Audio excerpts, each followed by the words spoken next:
Welcome to my YouTube channel.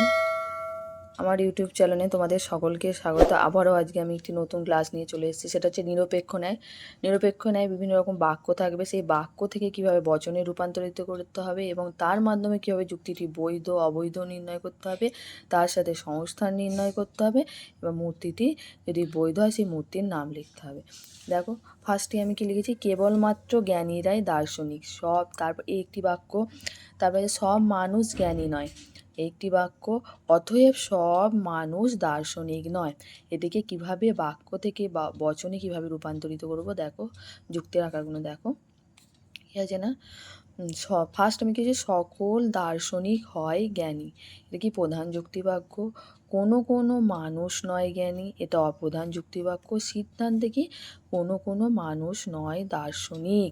এখানে দেখো অতএব আছে, অতএবের পর যে বাক্যটি আছে সেটাকে আমি সিদ্ধান্তের আকারে নেবো। দেখে নেবো সব মানুষ দার্শনিক নয়, এটিকে আমি সিদ্ধান্তে নেব। তাহলে এখানে দেখো তারপরে কি দিচ্ছে, কোনো কোনো মানুষ নয় জ্ঞানী। কোথায় আছে দেখো, কোনো কোনো মানুষ নয়, সব মানুষ জ্ঞানী নয়। সবের সাথে নয় আছে, তাহলে এটা কি বচন হবে না, ও বচন। তাই আমি কি লিখলাম না, কোনো কোনো মানুষ নয় জ্ঞানী। তারপরে আমি কি লিখবো, প্রধান যুক্তি বাক্যে কী হবে, সকল কেবলমাত্র জ্ঞানীরাই দার্শনিক। এবার কেবলমাত্র থাকলে কি বলেছিলাম না, উদ্দেশ্য বিধেয় চেঞ্জ হবে, তাহলে কী হবে, সকল দার্শনিক হয় জ্ঞানী, এটা এ বচন। এবার দেখো আমি কি বলেছি, এই যুক্তিটি বৈধ, দ্বিতীয় সংস্থান এবং শুদ্ধ মূর্তিটি হচ্ছে ব্যারকো। দ্বিতীয় সংস্থান কি করে বুঝলাম না, হেতুপদের অবস্থান অনুযায়ী। এবার হেতুপদ অনুযায়ী যুক্তিটি বৈধ কীভাবে বুঝলাম না, দেখো এখানে আমি মানুষ, এই মানুষকে আমি কি নেব, মানুষকে আমি এস ধরলাম,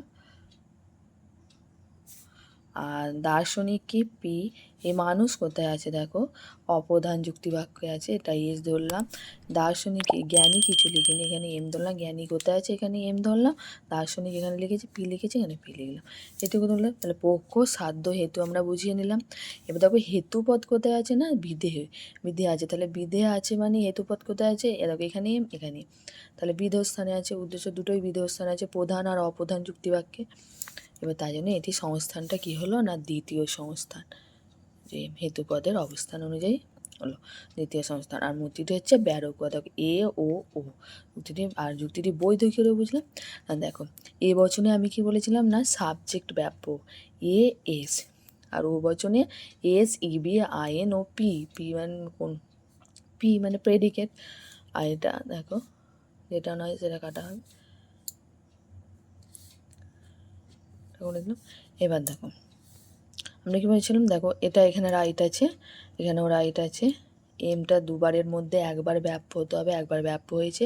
এসটা দুবার কাটা হয়েছে, দুবার কাটা হলে কোনো দোষ হবে না। যদি অব্যাপ্য ব্যাপ্য যদি হয় তাহলে তখন তোমার সেটা দোষ হবে। তাহলে এটা যুক্তিটি, মূর্তিটি কী হচ্ছে বৈধ, আর যুক্তিতে তাই জন্য বৈধ, এটা একটি বৈধ যুক্তি। আর সংস্থান তোমাদের বুঝিয়ে দিলাম, এটা দ্বিতীয় সংস্থান। আর মূর্তিটির নাম হচ্ছে ব্যারক। এই মূর্তির নামগুলো ফার্স্ট সেকেন্ড থার্ড ফোর্থ যে সংস্থান আছে সেই মূর্তির নামগুলো তোমাদের মুখস্থ করতে হবে। এবার আরেকটি দিয়েছি দেখো বাক্য, দেখো সব সুনাগরিকেরাই ভোটদাতা, অতএব কোনো কোনো মহিলা সুনাগরিক, কারণ তাদের অনেকেই ভোটদাতা। এবার দেখো আমরা কোনটাকে নেব সিদ্ধান্তে, ফার্স্ট অতএব। অতএব কোনো কোনো মহিলা হয় নাগরিক, কোনো কোনো মহিলা হয় ভোটদাতা, সকল সুনাগরিক হয় ভোটদাতা। তাহলে অতএবের পরে যেটা আছে সিদ্ধান্ত নিলাম, কোনো কোনো মহিলা হয় সুনাগরিক। এবার দেবো কোনো কোনো মহিলা কোথায় আছে, মহিলা হয় ভোটদাতা, তারপরে কি সকল সুনাগরিক হয় ভোটদাতা। এবার এই যুক্তিটি কি বৈধ না অবৈধ কী করে বুঝবো, এবার দেখো এরকম এস আর পি তলায় সাজিয়ে নাও, এটা এস, এটা পি, এস এম এম সুনাগরিক পি। এবার ওই একই S E B I N O P, এই সূত্র ধরে তোমরা করবে। তো তোমরা করলেই দেখবে যে A S subject, I N মানে দুটোই কাটা, কোনোটাই নয়। তাহলে দেখো আর এখানে কি এটাও কাটা। এম দেখো এখানে দুবারই কাটা হয়েছে, কিন্তু সূত্র অনুযায়ী আমাদের কি হেতুবাক্যকে একবার অন্তত ব্যাপ্য হতে হবে। তাহলে হেতুপদের অবস্থান দেখো দুটোই অব্যাপ্য হয়েছে, তো কাটা হয়েছে। তাহলে কি এই যুক্তিটি হচ্ছে অবৈধ, তোমরা যেরকম আমি ওপরে লিখেছি সেরকম সাজিয়ে লিখবে। এই যুক্তিটি অবৈধ। আর হেতুপদে অবস্থান দেখো, এটাও কিন্তু সংস্থান দ্বিতীয়। তাহলে বুঝতে পারলে কীভাবে আমি বৈধ অবৈধ নির্ণয় করলাম আর কীভাবে আমি যুক্তি সাজালাম। এভাবে তোমরা যদি বুঝতে না পারো তোমরা মেসেজ করবে, আমি আবার নতুন একটি ক্লাস নিয়ে আসবো। তোমরা অবশ্যই চ্যানেলটিকে সাবস্ক্রাইব করে লাইক করে দিও।